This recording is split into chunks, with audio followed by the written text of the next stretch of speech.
Bonjour à tous, nouvelle petite vidéo d'autonomie. Aujourd'hui on revient sur le système de surveillance de batterie que je suis en train de concevoir et cette fois je vais vous parler de la partie hardware, c'est-à-dire le matériel. Alors en tout début de projet, ce que j'ai l'habitude de faire c'est un test de faisabilité. C'est-à-dire que je fais un montage à blanc sur une plaque d'essai, c'est ce genre de choses là, où on peut afficher tous les composants qu'on veut.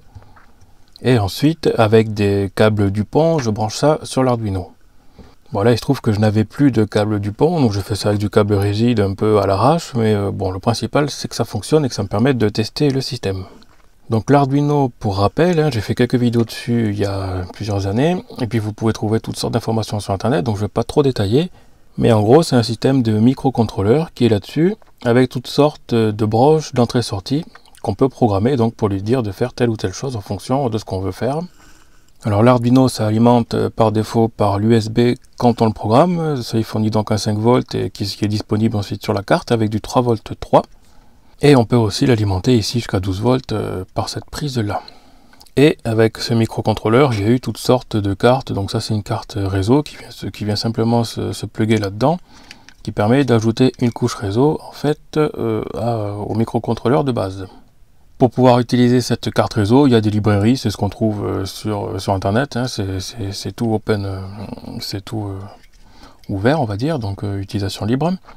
Et ça permet donc en gros d'ajouter des drivers pour la carte réseau dans l'Arduino, pour qu'il sache en fait comment piloter, comment communiquer en fait par Ethernet. Donc ça c'est dans le cas d'utilisation donc de l'Arduino avec la partie réseau en plus. Actuellement, il y a donc deux fonctions, la lecture des données des batteries plomb et la lecture des données des batteries lithium. Pour les batteries plomb, je passe par ce genre de câble, comme je disais la dernière fois, c'est un câble VE direct hein, avec deux prises, une prise de chaque côté. Et pour la partie lithium, j'utilise simplement un câble réseau dont l'extrémité a été coupée. Donc pour la batterie plomb, je passe par un BMV700, c'est un petit contrôleur de batterie qui permet de connaître toutes sortes d'informations. Et le BMV700 est composé de deux parties. La première, c'est le shunt qui est là, qui est relié sur la cosse négative du bloc batterie. Et ensuite, on va vers le régulateur et vers les consommateurs. En parallèle à ça, on a la cosse positive ici, branchée sur fusible, qui part sur le même bus d'essai. Donc ce shunt ici du BMV700, il mesure tout le courant qui rentre dans la batterie et celui qui en sort. Avec la petite platine qui est ici, qui permet d'interconnecter en plus un fil ici. Ce fil rouge, là, il passe vers les cosses de la batterie pour mesurer la tension actuelle aux bornes de la batterie. Toutes les mesures, en fait, donc ce BMV700 s'occupe uniquement que de faire les mesures, intensité et tension. Ces mesures sont envoyées par ce petit cordon-là. Et le câble arrive ici, donc on est derrière le BMV700. Cela permet donc d'afficher toutes sortes d'informations. Tension, intensité, puissance, la capacité consommée, et puis le SOC. Et là on a le port VE direct, donc il suffit de prendre le câble et puis de le brancher. Ici.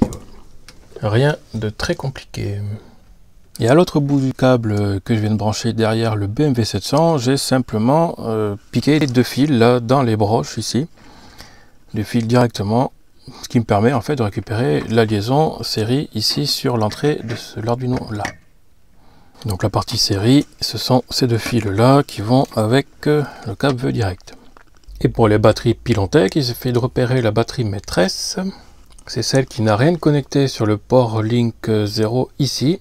Et on se branche donc sur le port CAN là. Et l'autre extrémité des batteries Pilontech en fait arrive ici. Et donc ces câbles, ça va sur ce genre de composant. Il s'agit d'un MCP2515, c'est un contrôleur de bus CAN en fait. C'est-à-dire que ce composant a deux lignes ici qui permettent de communiquer avec la batterie telle que expliquée dans le doc là. Pour ce composant, on peut trouver toutes sortes de librairies sur internet, c'est ce que j'expliquais tout à l'heure, qui permettent d'utiliser des cartes réseau. Il y en a aussi qui permettent d'utiliser ce genre de composant là.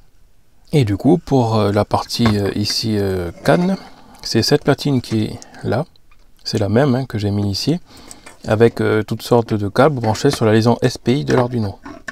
La liaison SPI, c'est une liaison série synchrone qui permet de communiquer avec ce composant-là. Et donc, grâce à la librairie récupérée sur Internet, elle permet de récupérer toutes les informations qui transitent sur le bus CAN.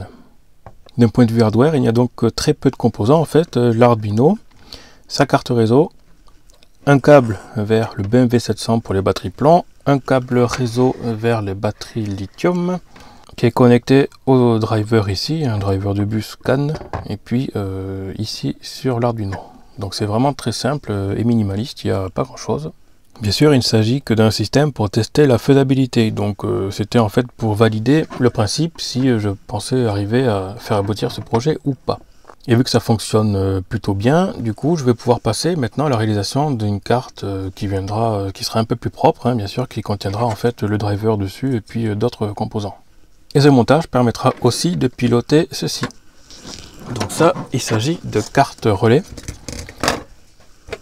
qui ont une liaison RS485 et qui peuvent donc piloter 8 relais par platine. Il y aura donc des relais utilisés pour l'éclairage de la maison, donc ça ce sera la partie domotique, et puis les électrovannes aussi pour l'arrosage, toujours dans la partie domotique. Et toutes ces choses-là seront implémentées aussi dans l'Arduino et pilotables par l'IHM, donc c'est l'interface Home Machine que j'ai développée sous Android pour le téléphone.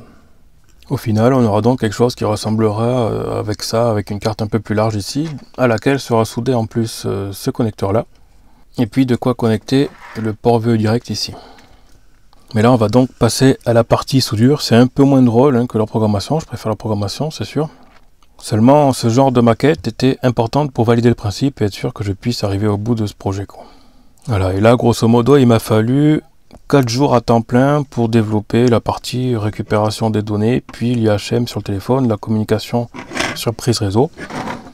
Donc en fait, l'Arduino, comme expliqué, on l'alimente soit ici en USB, soit par cette prise-là. Il suffit de le brancher ensuite à une prise ici réseau de la maison, la box internet par exemple. Et puis, dès qu'on lance le téléphone, par internet ou par Wi-Fi, on peut se connecter dessus, récupérer l'information, voilà. Au final, je pense intégrer cette partie avec ça dans une boîte. Des connecteurs d'un côté, où je pourrais connecter toutes sortes de câbles en fait, les câbles réseau, les câbles d'alim, et puis une platine spécifique pour les relais, ce sera à part. Et puis d'autres choses, des capteurs température, capteurs de mouvement, enfin toutes sortes de choses, quoi. Et faire une vraie centrale domotique en partant de ce projet-là, quoi. Bien sûr, tout ça, c'est du développement qui prend pas mal de temps, et ces derniers jours, il y a eu un événement assez important, et mon côté gamer a pris le dessus. Voilà pour cette petite vidéo. À plus.